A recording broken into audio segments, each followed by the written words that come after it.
Paralympians are athletes who compete at Olympic level, but they have physical disability. So that means they lost an arm, or both, or leg, or both, or visually impaired, and so forth. My job during Paralympics was what's called transport liaison. It was truly the best job out there. And the reason was that we got to meet the Paralympians every day, and we actually offered them service, which was just amazing. So these are 3 fellow transport liaison. By the way, these 2 guys are such veteran Olympian volunteers. This is like the 5th journey. So each morning, we're given a van because Paralympians need assistance getting around. Okay, so I show up at the slope, and my first day, I'm supposed to find the gold medalist for this 2.5 open relay, and I'm looking up on the board, and it's Benjamin Davy from France. The only problem is I don't know what he looks like. And so then I go, okay, French athletes, they're wearing like blue and white, and so you kind of piece it together, and then you stand at a place where they all come down after the finish line. And so this was my colleague, and so she meets the German medalists for that day, and usually they're very happy to see us, because we're like, hello, we're your, what do we say, I forgot what I said. We're your person for the day. I'm here to take you to wherever you need to go. And they're like, oh, yes. So they're very delighted to see us. And while I was waiting, this is what I saw. I saw Paralympians who lost their legs. This Chinese athlete lost both of his arms. And ladies and gentlemen, I have to share this story with you. When, after the finish, he was coming down this finish line here, this corridor, and over here are all the media people. And as he's coming down, somebody put out their arm unexpectedly, and this athlete just fell backwards. And when he fell, like there was this horror on his face, and his skis got locked this way. All of us are watching this, and so, your heart just goes down, you just want to rush over there and like give him a hand. But during training, we were told, do not assist the Paralympians unless they ask. You see, Paralympians want to live normal lives like all of us. And so they don't want any pity, they don't want any extra assistance, but when they're in trouble, they will ask. So we were told not to help them. So this athlete, he falls. It's like you should have seen his face. But the part that really got me was, first he had to uncross his legs, and then he had to figure out how to get up on his own without any arms, and he put every ounce of sweat and blood and, what do you call it when someone just gives it all? What is that called? Determination, willpower. And it took a while for him to get up, and watching him do that from a distance, I said to myself, do I put in that much effort in things that I do? Like, do I really, Susan? That much effort? And that moment was just, it was a humbling moment. This athlete lost her leg and her arm, and I want to show you, despite her limitations, this is what she did.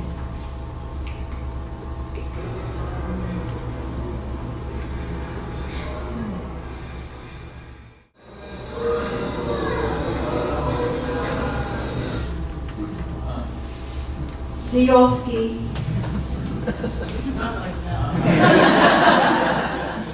You know how hard it is to ski with 2 legs and 2 arms? Can you imagine how much?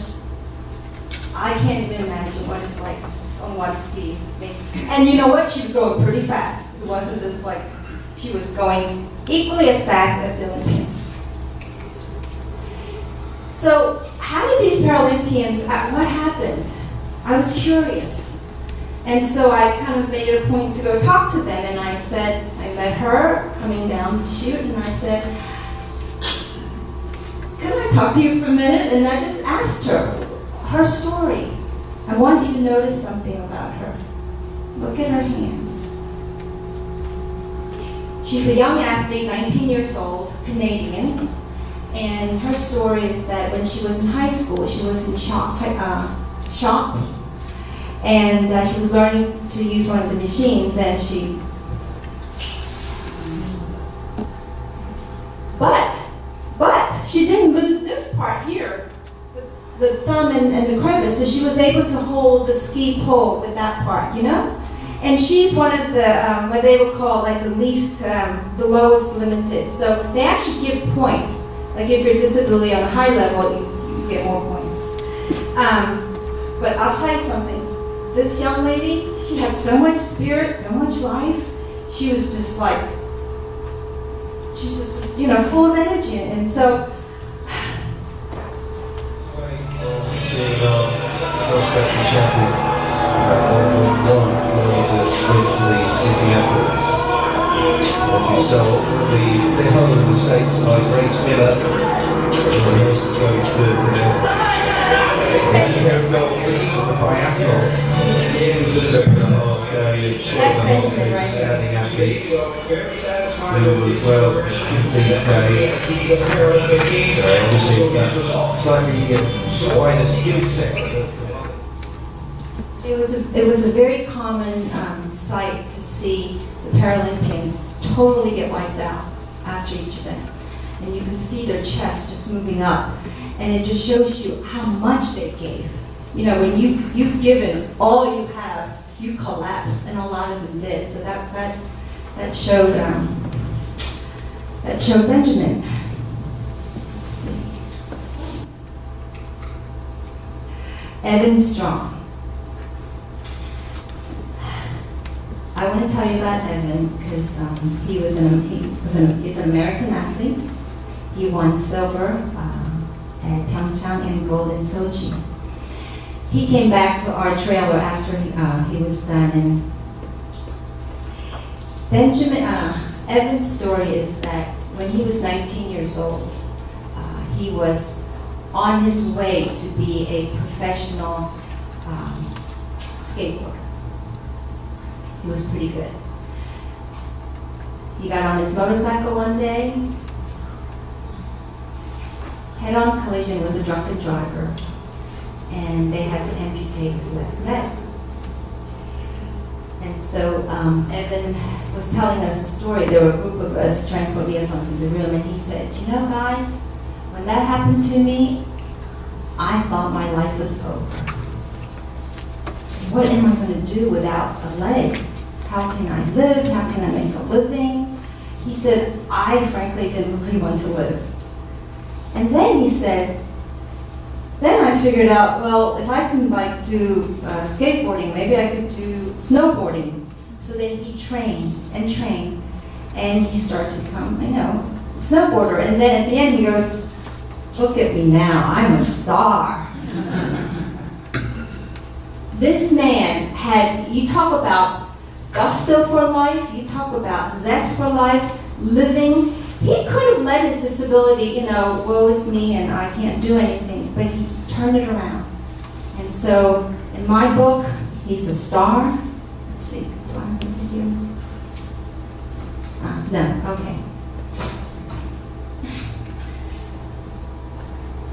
On the third day, I was asked to find women's biathlon bronze medalists, and it was Clara.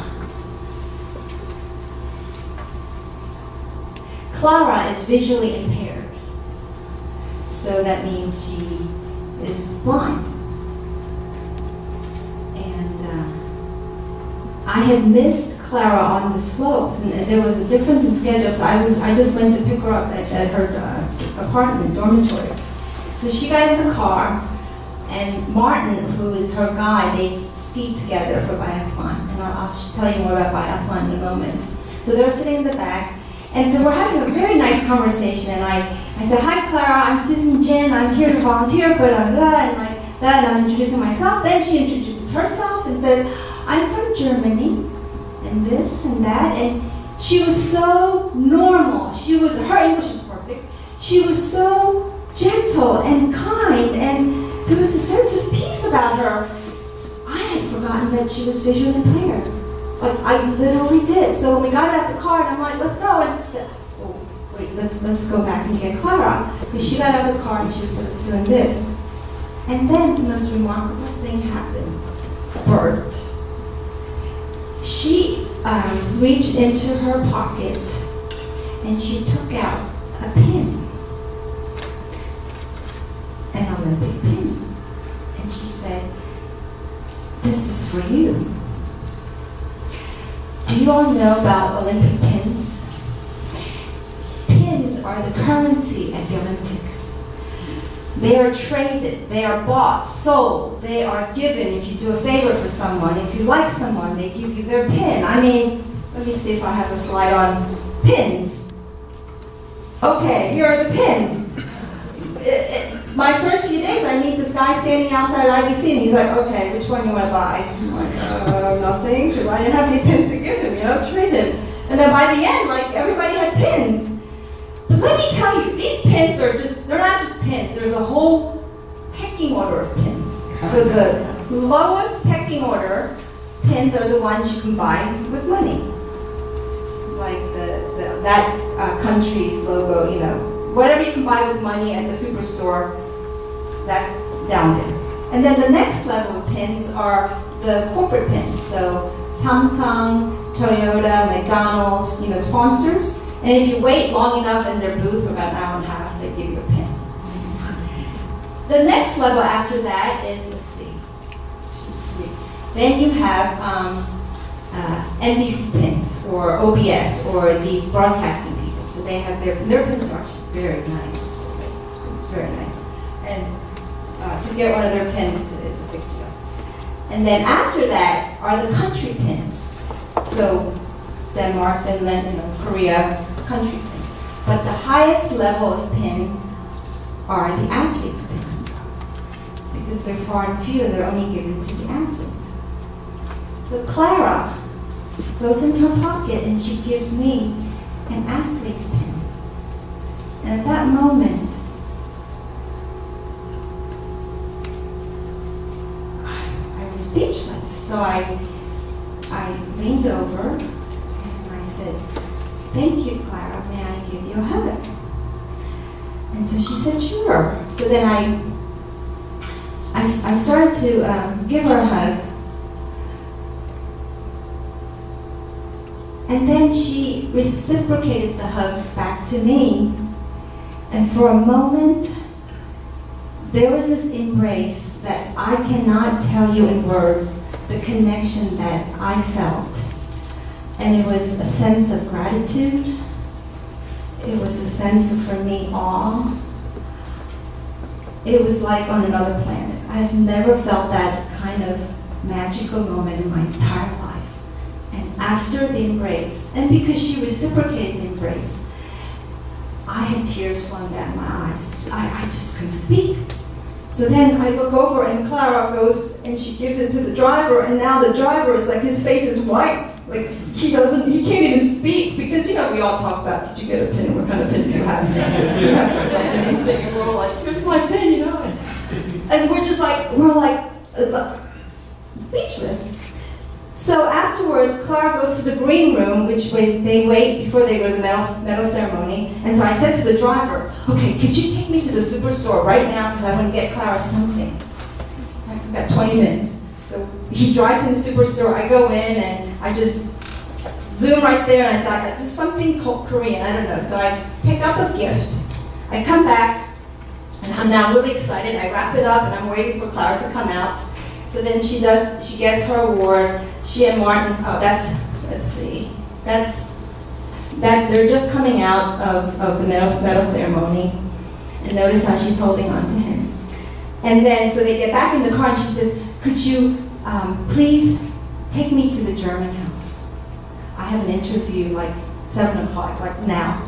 So I said, let's go. So we're going in the car and they're just undressing in the car and we're like, oh, I didn't see that, okay.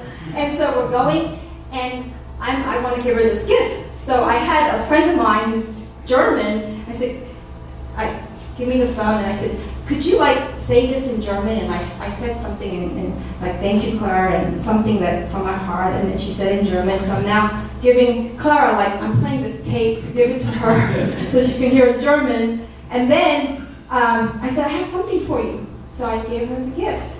Again, I keep forgetting she's blind. So I gave her the gift, and then she's opening the gift, and then she says, Martin, what is it? And Martin says, oh, it's a Korean spoon and chopstick, and he's describing, and so she's feeling this. And then she reaches on my back and she says, Susan, I'm very nice to have met you. So we go on and I take her to German house. Do you all know about like German house, Swiss house, US house? Oh. These houses are like nothing you've ever seen. Each of the countries rent either a country club, a hotel, a restaurant, and they decorate it to its tilt. I mean, this German house looked like Germany. It had German food, German music, German people. I mean, it was a very high end. It wasn't just German. It was like, I don't know, I've never been to Germany, but it looked really nice. And so, so that's where they go and rest after their day event. So she wanted to go to Germany, so I took her there. And then, actually, the story goes on longer, but I really don't want to bore you to death, so I want to tell you what happened thereafter. I come home, and I can't stop thinking about Clara. And that embrace, it was just like, I was transported to another world. And so I wrote her a letter. And I said, Clara, I explained, how I felt, and I said, could you tell me your story? Like, I want to, and this, whatever I said. Bye-bye. Bye-bye. Thanks for coming. Clara wrote back to me, and this is what she said. You want to hear? Yes. She says, Dear Susan, of course I can tell you some more about me and my sport. I have been visually impaired from birth on, but the impairment is progressive. By now, I'm almost completely blind. I can see less than 0.5%. That means that I can just sense light and movement and some really bright colors. On the track, I totally depend on Martin. He says, hop, hop, hop, the entire time so I can follow his voice. We have special commands for turns and technical changes on the track. In the shooting range, Martin leads me to the rifle and then has to step back. This is biathlon, which means they do cross country and then they have to go shoot. And I'm thinking, like, how do you shoot when you're blind? I mean, I was ignorant, I had no idea. And then so she explains, I have headphones through which I get tone signals. Depending on where I aim the rifle on, the tone signal gets lower or higher. The center of the target is the highest pitch. There is a special signal for a hit or a missed shot. Depending on the discipline, you have to run a penalty loop or get a penalty minute added on to your running time for each missed shot, just like an Olympic biathlon. I hope you had some more great days in PyeongChang and we'll never forget meeting you. Isn't that interesting? Here is this woman.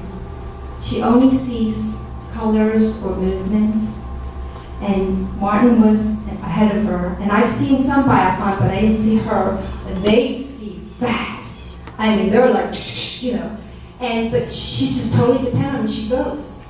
And so she was on German TV, and I think she's kind of star. But there was something gentle and beautiful about her that I think she'll always stay in my life. So her spirit, that is. We saw the Pin Man.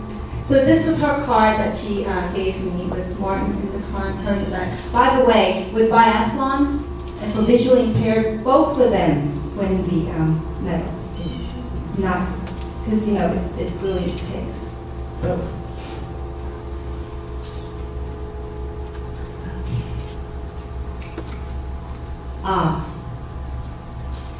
This gentleman in the middle was the head driver. And he said to me, he says, Susan, I've picked up a lot of athletes, Paralympians, Olympians. And he said, there's something very special about Paralympians. They have joy in their heart. They have this sense of gratitude.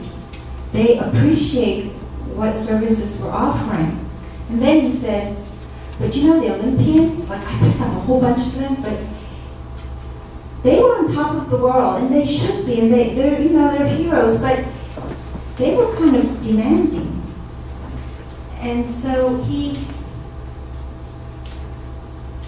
and then he said, I didn't know very much about Paralympians in Korea, and in Korea, people with disabilities aren't treated very well.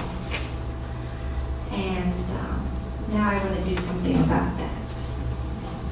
So I thought that was very nice.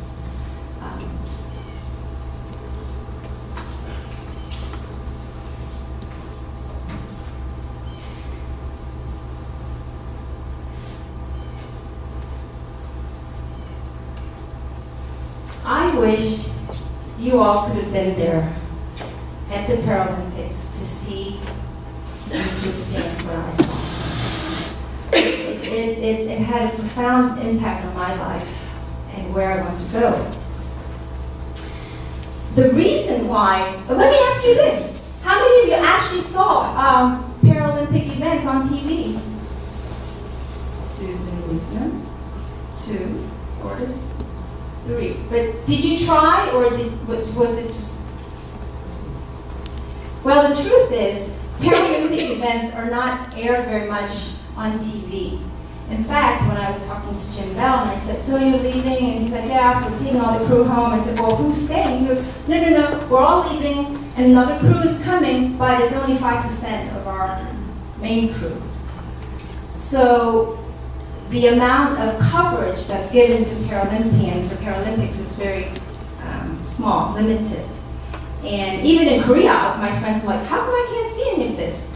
And so I did more asking, and the reason is that there aren't ad revenues to support their coverage. And frankly, I think it's a shame, because I think these sorts of coverages could change people's lives.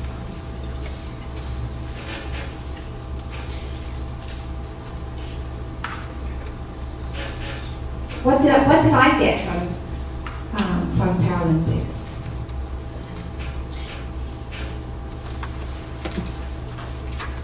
I actually thought a lot about this, and I was trying to figure out, what can I say to you all that would resonate with you? For me, these Paralympians, they showed me a way to live a life where disability doesn't have to be a detriment. In fact, whatever the limitations we all have, what could be physical like them, but it could be emotional, it could be mental. That if we have a purpose and a goal, and we just, like those guys, give all willpower to strive towards that goal, we can reach our dreams too. For me personally, in this journey of life, my goal is that I want to live my life with the joy and gratitude that I saw in these Paralympians. That would make my life very fulfilling. And knowing you all. Thank you.